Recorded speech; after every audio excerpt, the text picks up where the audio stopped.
time, we're gonna cook nilapwaang saang.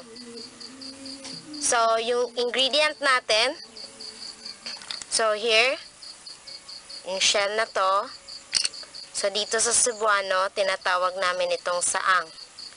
So, ang gagawin lang natin, ilulunod lang natin siya sa kumukulong tubig, and then, hahanguin din natin. And then, lagyan natin ng konting suka para sa kanyang sausawan. So, pwede na natin ilagay yung ating saang sa ating kumukulong tubig.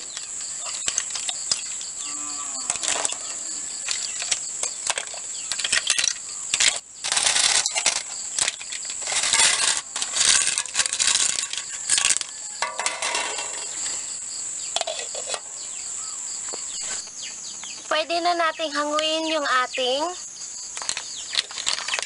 pinakuluang saang. So,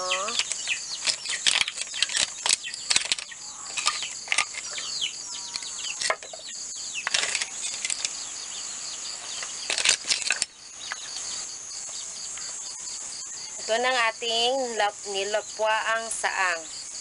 So, ito yung laman ng ating saang. So, ito yung saang natin. And then, ito yung pinakalaman ng ating saang.